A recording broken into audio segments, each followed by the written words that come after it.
Hindi na sa Philippine Arena yung finale part 3 reunion concert ng Sex Bomb Girls. Ito, post ni Rochelle Pangilinan mismo sa FB page niya. Ayan, nakikita nyo, pasabog to.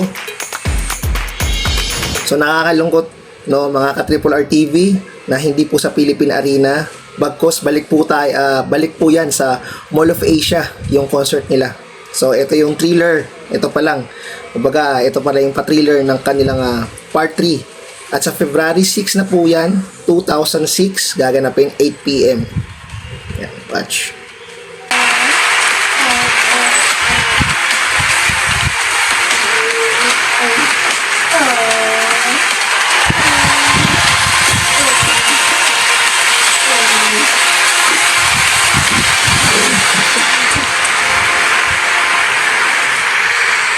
So nakikita nyo po mga ka-Triple R TV yung kanilang thriller na pasabog, di ba?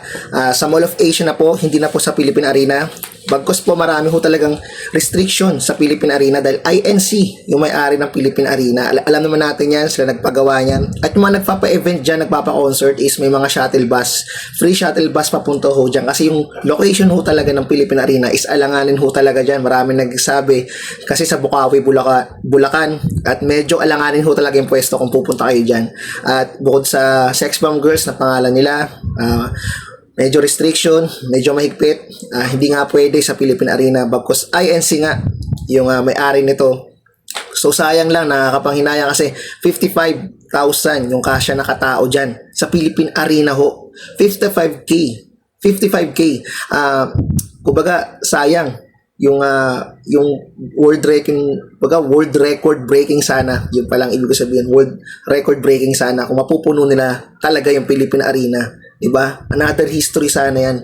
Pero wala tayong magagawa, hindi nagkasundo yung mga producers at yung management ng Philippine Arena. So, hindi natin alam sa bagay na yan. Labas na tayo, hindi na natin alam kung bakit. Pero yun yung ibang mga comment. At sa pag-research ko, ayun na rin. Kung nakukulangan kayo sa sinabi ko, pwede nyo pong i-research ulit kung bakit. Hanap kayo ng mga source. Pero sa tingin ko, ayun na talaga, Mall of Asia na. Sa February 6 po yan, 2006, 8 PM. Malapit na po yan kasi with this now, January, 5.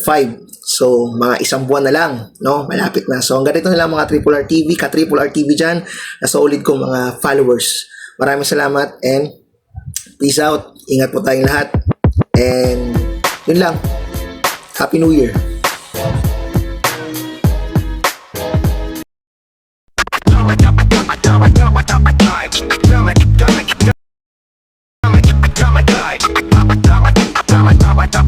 Yep.